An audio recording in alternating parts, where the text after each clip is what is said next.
places that you know seem like fantasy.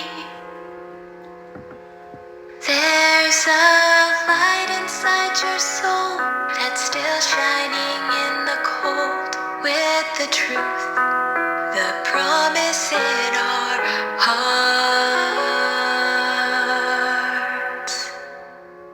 Don't forget, I'm with you in the dark.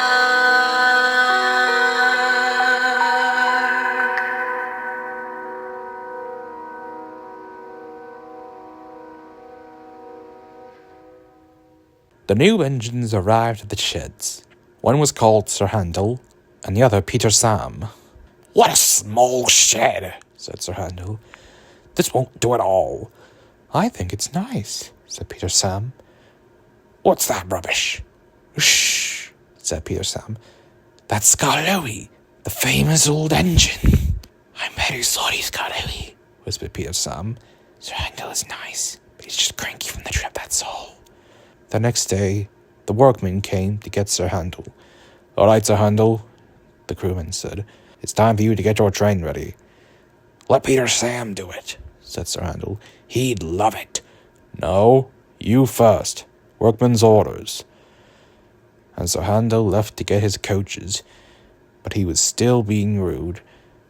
"These aren't coaches, they're cattle trucks." "Oh, how dare he call us that?" "It's just not the same," said Sir Handel, puffing to the station. He soon met up with Gordon, who was waiting there. "I'm Gordon," he said. "Who are you?" "Oh, I'm Sir Handel. I see you're one of those bigger engines. Do you pull bogey coaches?" "No, yes, I see you do."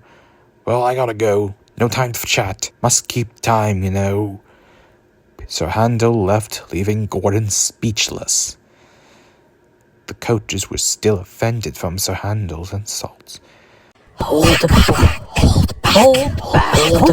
back, whispered the coaches to themselves. Once Sir Handel got to a steep point of the line, the coaches put their brakes hard on. Come on, moaned Sir Handel. But no matter how much he puffed, the coaches forbid to move. Sir Handel's crew had to put sand on the rails just for Sir Handel to get to the next top station. By the time he reached it, he was very tired indeed. That night, the thing controller, Mr. Percival, was cross by this. "You're a very troublesome engine," he said. "You've been stubborn to the coaches, but since it's your first day, I'll go easy on you. But the next time, I'll punish you more severely." Sir Handel behaved better after that, until one day he reached the top station. "All right, Sir Handel," said his driver. "We're going to pull some trucks." "Trucks?" said Sir Handel. "Yes, trucks." "I won't, so there." Sir Handel was about to cause a great deal of trouble. "Told you," said Sir Handel. Peter Sam came with a thing controller and a crew to put Sir Handel back on the rails. "You're a very naughty engine. You can stay in here until you're ready to be really useful." Sir Handel felt really silly indeed.